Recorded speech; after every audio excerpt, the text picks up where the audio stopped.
The night sky over KX-13 shimmered with distant stars, their faint glow barely illuminating the barren surface of this isolated outpost.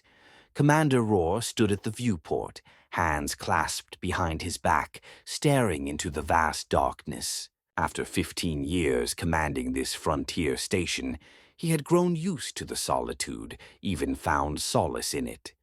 The Galactic Empire rarely concerned itself with such remote worlds, until now.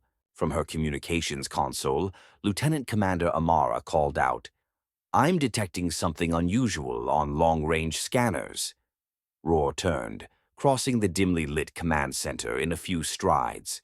The room held only a skeleton crew during the night shift. Amara at communications, Technician Brune hunched over the sensor array, and two junior officers monitoring perimeter defenses. "What kind of unusual?" Rohr asked, peering over Amara's shoulder. "A movement signature unlike anything in our database," she replied, fine-tuning the frequencies. "The velocity is—" She hesitated, double-checking her readings. "Sir, if these are accurate, it's moving at roughly twice the speed of a Class 7 interceptor." Rohr's face remained impassive, but his thoughts raced. The Empire's Class 7 interceptors were the fastest ships in known space. Nothing should outpace them, nothing they knew of at least. "Brune, verify those readings," he ordered. The technician nodded, fingers flying across his console. "Confirmed, sir. The object follows an irregular trajectory, avoiding known hyperspace lanes. And," he frowned, "it's not broadcasting any identification code." "Pirates?" suggested one of the junior officers. "Smugglers don't have tech that outstrips Imperial starfighters," Rohr countered, "and pirates wouldn't approach an Imperial outpost so brazenly." "Could be a glitch in our systems," Amara offered. "Run diagnostics," Rohr commanded, "and open a comm channel. Let's see if our visitor is in the mood to talk." Tense minutes passed as Amara sent repeated hails to the approaching object. Diagnostics came back clean. Their equipment was functioning perfectly. The object was real, and it was fast. Too fast. "No response to hails," Amara reported. "It's still heading toward KX-13, but it's slowed significantly." Brune straightened abruptly. "Commander, I've got more data. The energy signature doesn't match any known propulsion system, and the mass displacement readings don't align with its apparent size." Rohr studied the blip on the tactical display. Something felt off. Years of frontier service had honed his instincts, and they were screaming danger. "If it's faster than our swiftest ships," he said slowly, "then it's no ship we know." "Orders, sir?" Amara asked. Rohr stood taller. "Send an encrypted alert to Central Galactic Command, Priority Alpha. Include all sensor data and request instructions." He turned to Brune. "Keep tracking that object. I want to know the instant it changes course or speed." As the alert transmitted across the void, Rohr returned to the viewport. Out there, something unprecedented approached. The stars seemed colder now, the darkness between them heavier. On the monitor behind him, the mysterious object appeared as a fleeting streak of light, flickering like a predator probing its territory. Central Galactic Command responded faster than expected. Admiral Keyes, a stern figure known for ruthless efficiency, appeared on the main view screen, his pristine Imperial uniform stark despite the late hour. "Commander Rohr," he said curtly, "your report has been reviewed. While I'm inclined to dismiss this as a minor border incursion, the recorded velocity demands attention." His eyes narrowed. "I'm dispatching Captain Gallen with a squadron of 5 battle cruisers to your position. Until they arrive, maintain surveillance and continue communication attempts. If this is enemy technology, I want it captured. If it's just a smuggler with advanced engines, they'll be made an example. The Empire tolerates no trespassers." "Understood, Admiral," Rohr replied. "And if the vessel acts hostile before reinforcements arrive?" "The Empire never yields, Commander. Defend your post by any means necessary. The transmission cut off, leaving Roar with a growing unease. Keyes' dismissive tone troubled him. The Empire's leadership had grown rigid, viewing every unknown as a threat to crush rather than a puzzle to solve. Hours passed with the unknown object holding position just beyond scanning range. Amara continued sending comm requests on all frequencies, while Brune refined the sensor array for better data. "Sir," Brune called suddenly, "the object is responding, not to our hails but with something else." Roar hurried to his station. "Explain." "It's emitting rhythmic energy pulses," Brune said. "Not aimed at us, but consistent, almost like—" He searched for the word. "A heartbeat." "Exactly," Amara agreed, joining them. "And there's a logic to it, a mathematical sequence unlike anything I've seen." "Record everything," Roar ordered. "This could be their form of communication." As they analyzed the pulses, the object suddenly accelerated toward KX-13, triggering the station's proximity alarms. Before Roar could issue defensive orders, it stopped at a safe distance, hovering just within visual range. "On screen," Roar commanded. The main view screen activated, revealing nothing distinct.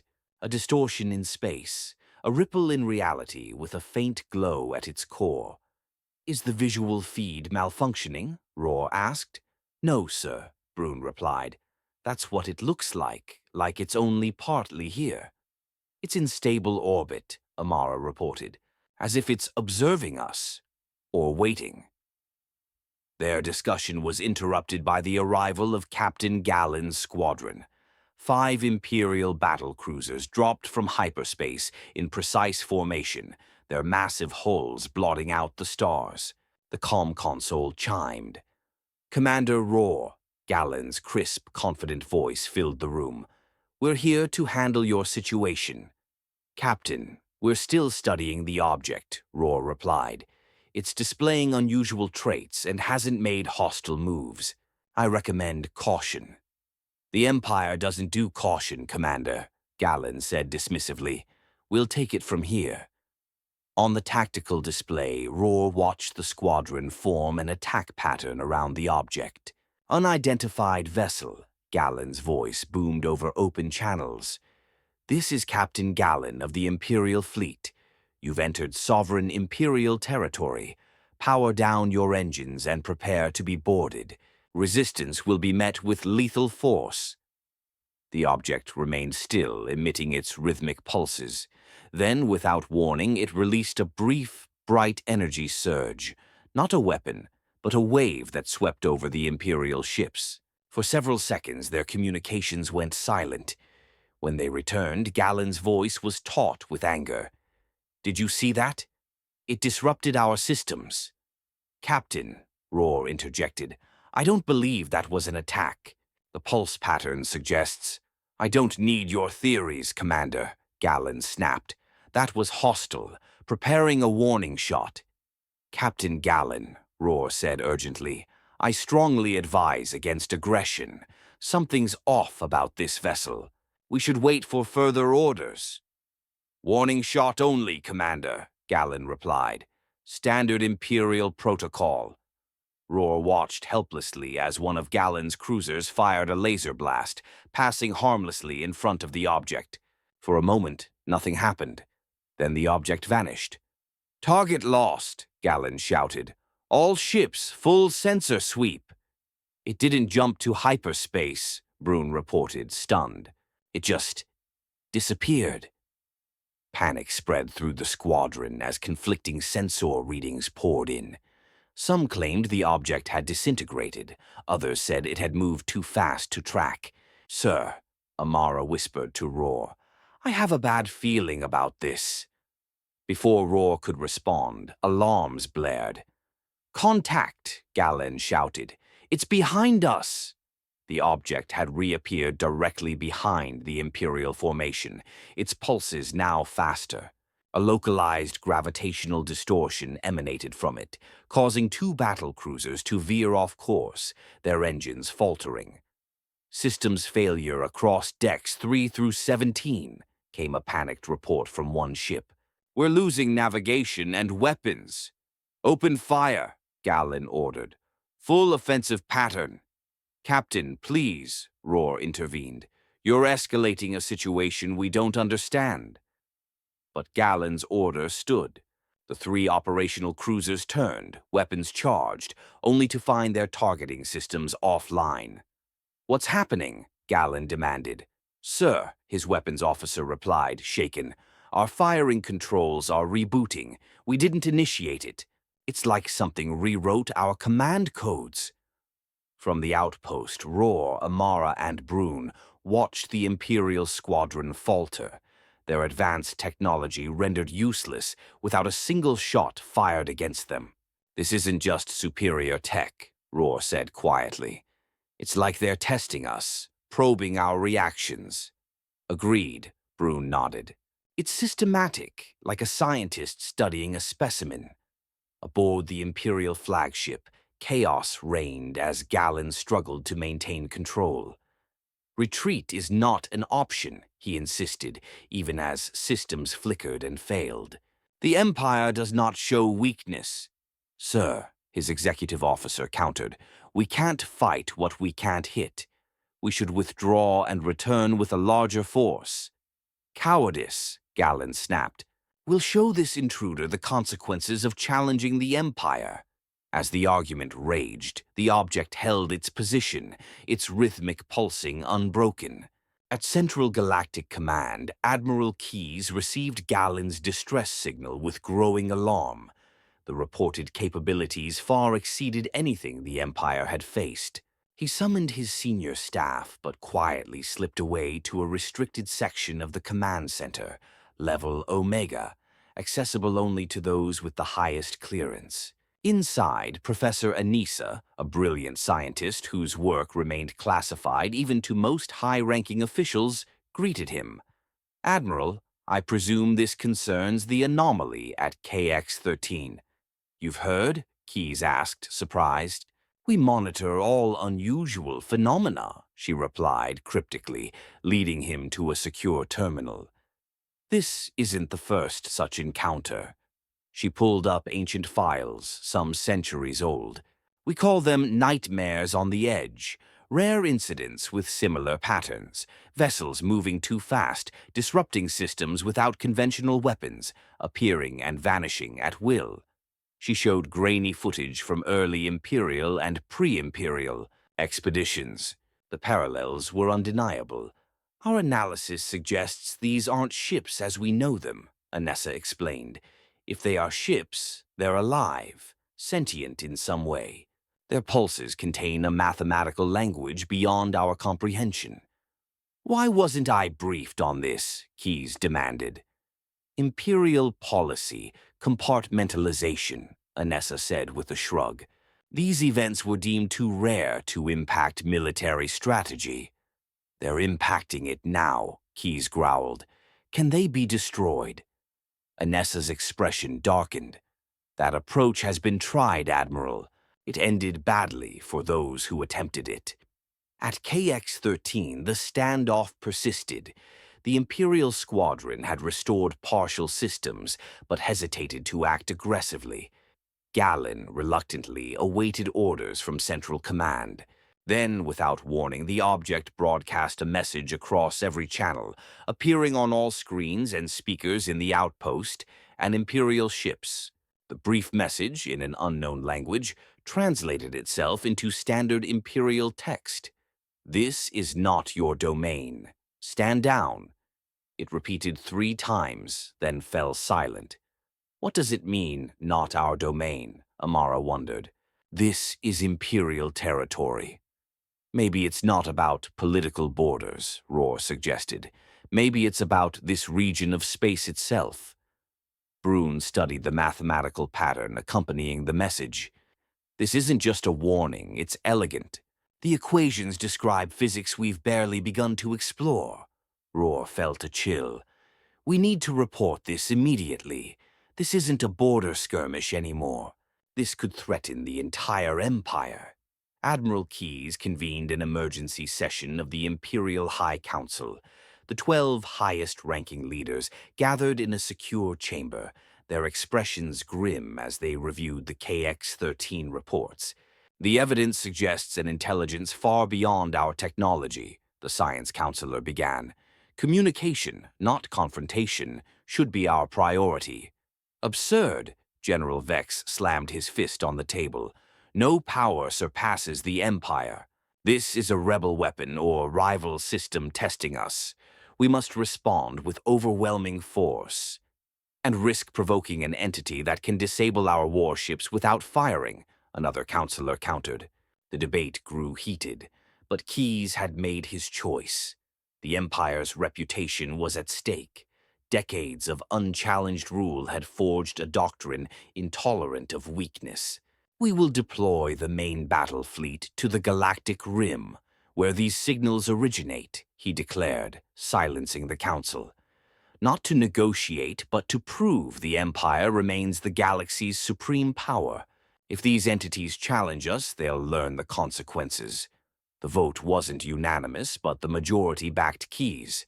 Within hours, orders mobilized over 30 capital ships, the largest Imperial armada in a generation. At KX-13, Roar received the orders with dread. The Empire was charging into a confrontation it didn't understand, against an entity with unknown capabilities. This is madness, he told Amara and Brune privately.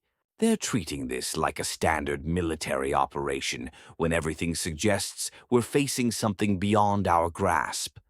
What can we do? Amara asked. We're just frontier officers. Roar paused. Maybe that's our edge. No one's watching us while they focus on the fleet. He met their eyes. If we could track the entity, follow its pulse signals to their source. You're suggesting desertion? Brune asked, alarmed. I'm suggesting we prevent a catastrophe, Roar corrected. The Empire's marching blindly into what could be its greatest threat. Someone needs to understand what we're dealing with before the fighting starts. After a moment, Amara and Brune nodded. Within hours, they commandeered a small patrol craft under the pretext of monitoring the entity's movements.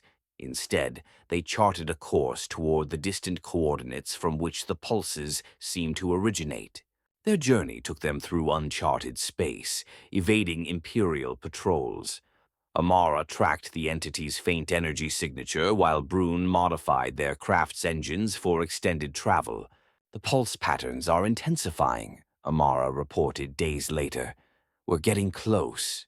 I'm detecting spatial anomalies ahead, Brune added, like ripples in space-time itself.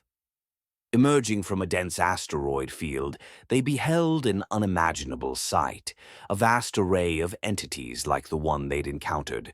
Dozens, perhaps hundreds of shimmering, semi-visible constructs arranged in a complex three-dimensional pattern. They encircled a region of space darker than the void, impenetrable to their sensors. The Sleeper's domain, Amara whispered, reading a translated signal repeating from the field. Hide us in the asteroid belt's shadow, Roar ordered quietly, as if the entities might hear. We need to observe without detection. They weren't alone for long. The Imperial main battle fleet arrived with grandeur, dropping from hyperspace in attack formation. Admiral Keyes' flagship led the armada, its massive silhouette dwarfing the rest. Imperial fleet to unknown entities, Keyes' voice boomed. You have interfered with Imperial operations and attacked our vessels. Identify yourselves and submit to Imperial authority or face destruction. The entities remained still, then began to move with precise coordination, forming patterns that rippled through space. They're communicating, Brune realized. The pattern is the message, and they're not pleased. Amara noted the pulse's increasing frequency. Keyes, seeing defiance, ordered, "All ships, prepare to fire on my command." "We have to stop this," Roar said urgently. "Brune, can you broadcast on the Imperial command frequency?" "Yes, but they'll trace us immediately." "It doesn't matter," Roar decided. Open the channel. Before he could speak, Keyes gave the order. A barrage of laser fire erupted, striking a larger entity. Its form wavered, then stabilized. What followed was so swift, even Imperial sensors struggled to capture it. The entities pulsed in unison, unleashing an energy wave that swept through the fleet. Ship after ship reported total systems failure. Weapons offline, life support faltering. "What's happening?" Keyes demanded as his flagship's lights died. "We can't fire, sir," his weapons officer replied, panicked. "Nothing's responding. Our command architecture's been rewritten." Across the fleet, no ship was physically damaged, yet all were neutralized, drifting helplessly. From their hiding place, Roar, Amara, and Brune watched the galaxy's mightiest fleet, rendered impotent without a single shot fired against it. "We need to try communication," Roar decided. "Not threats, but connection." To Amara, he said, "Can you replicate Brune's mathematical sequence, broadcast it on all frequencies?" She nodded, working quickly. "Broadcasting now." At first, there was no response. Then their craft vibrated as an energy field enveloped it. The control panels flickered, displaying complex equations and unrecognizable symbols. A voice, or something like a voice, filled the cabin, manifesting in their minds. "Humans, we were once as you are. We evolved beyond physical limits, beyond conquest. Now we are the sleepers, awakening to correct imbalances." "What imbalances?" Roar asked, unsure if he needed to speak aloud. "The pattern of domination, the cycle of empire. You spread across stars, consuming, controlling, never questioning whether space accepts your presence." "We're exploring, advancing," Roar said. "You repeat the errors that nearly destroyed us eons ago. Your empire sows fear, not wisdom, subjugation, not cooperation." Roar thought of the Empire's conquests, its suppression of dissent, its obsession with military might over cultural exchange. "Does everything we've built have to be destroyed? We can change, learn." The presence seemed to pause. "Not destruction, correction. Some will understand. Others must face the cost of arrogance." Across the galaxy, Imperial command centers lost contact. Central networks crashed. Military communications went silent. On countless worlds, the Empire's security apparatus became blind and mute. Keyes' fleet drifted, powerless. Ships that had fired on the entities shut down entirely, their crews evacuating to vessels that had held fire. "This isn't possible," Keyes whispered, watching his armada scatter. "The Empire cannot fall." But it was falling, not through destruction, but through the precise dismantling of its technological dominance. From the galactic rim to the core planets, imperial monuments crumbled as systems declared independence, shielded by the interference that crippled imperial coordination. Roar, Amara, and Brune were released, their craft fully functional as the entities withdrew, their purpose fulfilled. "Why spare us?" Amara wondered. "Because you sought understanding over power," came the fading reply. "Remember this lesson." They reached a remote planet at the edge of former imperial space. Among refugees of the collapsing regime, they established a small communication center, broadcasting hope amid the chaos. "The age of empire is over. Now begins an era of cooperation, of mutual respect among worlds. We need not conquer the stars to explore them, nor rule others to secure our prosperity." Slowly, others joined, scientists, explorers, philosophers who had chafed under imperial rule. Together, they built a community of equals, dedicated to understanding the universe, not controlling it. Months later, Roar stood on a hillside overlooking their growing settlement. In the night sky, he glimpsed a familiar shimmer, an entity passing silently overhead. "They're still watching," Amara said, joining him. "They always will," Roar replied. "As long as humanity dreams of domination, we're under judgment." He looked at their community's lights. But if we truly change, we might find balance with the universe. The entity pulsed once, a pattern Roar recognized as acknowledgement, then vanished into the darkness. Its unspoken message lingered. We wait. We watch. The choice is yours. Across the former empire, new societies emerged, some chaotic, some peaceful, all free from imperial uniformity. The fall was not an end, but a beginning. In the vastness of space, the sleepers kept vigil, neither allies nor enemies, but witnesses to humanity's next chapter, ready to act if Empire's patterns resurfaced. Roar knew challenges lay ahead. Some would seek to rebuild the Empire, others would forge new dominions. The thirst for power never fully died. But for now, under this small sky, humans were learning to live without conquering, to explore without claiming, to coexist with forces far greater than themselves. It was enough. It had to be, for the alternative was not destruction, but something worse, eternal stagnation under the gaze of those who had once been human, now transformed, judging their descendants across the evolutionary gulf. As dawn broke, Roar returned to work. There were connections to forge, knowledge to share, a community to build. The Empire was gone, but humanity endured, humbled, yet freed from unseen chains. In the silence between stars, the sleepers watched. Neither gods nor monsters, but possibilities, reminders of what humanity might become, for better or worse, in the fullness of time.